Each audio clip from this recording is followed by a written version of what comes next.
Hello everyone, welcome back. आज हम बात करेंगे क्लाइमेट फंड बोर्ड के बारे में। क्या है, क्यों फिलीपींस का रोल यहाँ पे इम्पोर्टेंट बताया जा रहा है। देखिए, अभी हाल ही में यूएन के अंदर फिलीपींस को रिसेंटली चूज किया गया है to board the loss and damage fund. ये जो लॉस एंड डैमेज फंड है, जो 2022 में इस पे चर्चा हुई थी, इस पे हम चलिए बात करते हैं।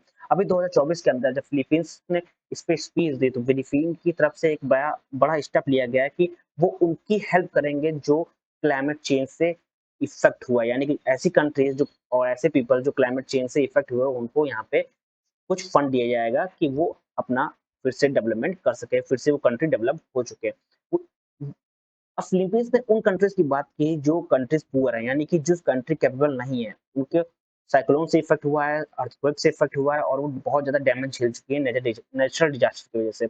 उन कंट्री को ये लोग हेल्प करेंगे, यानी कि कह सकते हैं कि एक रिच कंट्री पुअर कंट्री को यहाँ पे सपोर्ट करेगी। ठीक, अब जो लॉस एंड डैमेज फंड है, ये बेसिकली 2022 में लाया गया था, बट उस पर चर्चा चल रही थी कि वहां पे कैसे ये फंड को रेज किया जाएगा, कैसे सपोर्ट किया जाएगा। यहाँ पे 27 कंट्रीज थी जिस पे बात चले थे 2022 में, बट इस पे कुछ 2023 तक कोई क्लियरेंस नहीं था, बट 2024 में इसको क्लियरेंस मिल चुका है और कुछ कंट्रीज यानी वर्ल्ड बैंक भी इस पे एग्री हो चुकी है। देखिए, यहाँ पे फिलीपींस ने ये कहा है कि ये ये यूएन में अंदर बताएं बात की, वहां पे ये कहा कि ये मोस्ट बेसिकली कंट्रीब्यूट करेंगे कंट्रीज को जो कि hit hard by the global warming, जो यानी कि ऐसी कंट्री जो ग्लोबल वार्मिंग से बहुत ज्यादा इफेक्ट हुए। यहाँ पे वर्ल्ड बैंक ने एग्री किया है to the oversee this fund for a 4 year temporary. फिर अब कंसर्न की बात किया है, कंसर्न होस्टिंग की। बेसिकली जो वर्ल्ड बैंक पे जो ओवरऑल कंट्रोल है वो यूएस का, वो यूएस के पास बहुत सारी प्रॉब्लम और सॉरी बहुत सारी पावर है जो कंट्रोल करती है वर्ल्ड बैंक को। इसीलिए कुछ कंट्रीज ऐसी हैं जो इस पे प्रॉब्लम फेस कर रही है, क्योंकि कंट्री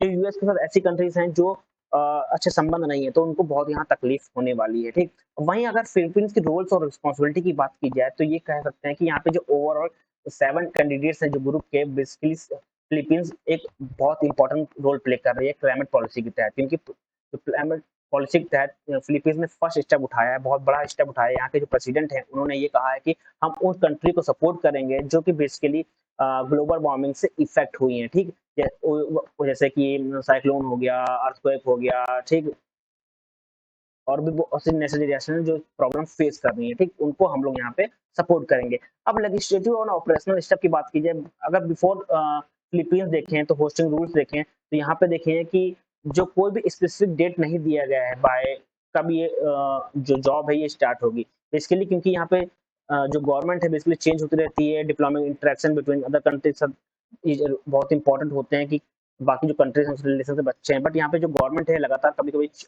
चेंज होती रहती है, तो जिसकी वजह से ये इफेक्ट होता है। ये भी इम्पोर्टेंट यहाँ देखने को मिलता है। अब बात करते हैं कि बेसिकली जो कंट्रीज हैं, बेसिकली जो रिच कंट्रीज हैं, वो इस पे सपोर्ट होती हैं, वो एग्री होती है कि नहीं होती, क्योंकि अगर हम लॉस और डैमेज फंड की बात की जाए, बेसिकली यहाँ पे 27 कंट्रीज हैं ओवरऑल। ये 2022 में यहाँ पे ये बात कही गई थी कि हम लोग कंट्रीज को हेल्प करेंगे जो कि वीक्स हैं और जो कि हिट हुई है नेचुरल डिजास्टर के साथ। बट ये बेसिकली ये तब से बात ही चल रही है। ठीक, बहुत सारे इस पे ऑब्जेक्शन लगे हैं। ठीक, बट ये ओवरऑल 2023 में भी इस पे बात हुई थी, बट इसमें कोई क्लियर नहीं हुआ था। अभी इस समय क्या है कि फिलीपींस सामने आए हैं, फिलीपींस को बहुत सपोर्ट मिल रहा है क्लाइमेट पॉलिसी के तहत, और फिलीपींस ये चाहता है कि एक क्लाइमेट फंड हो जो कि सपोर्ट करे उन कंट्री को जो वीक है और जो हिट हुई है बाय डिजास्टर।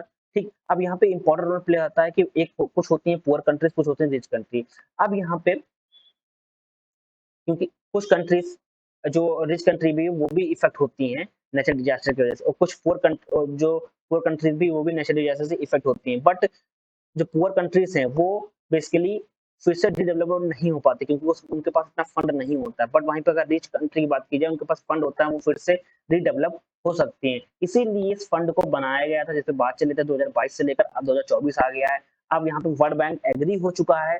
अब देखना यह है कि कैसे जो बाकी कंट्रीज हैं उस पर एग्री होती हैं, और बहुत समय हम लोग ये देखेंगे कि जब नेचुरल डिजास्टर होगा कोई पुअर कंट्री में, तो ये सब कंट्री मिलकर उनको फंड वहां पे देंगी। Thank you everyone.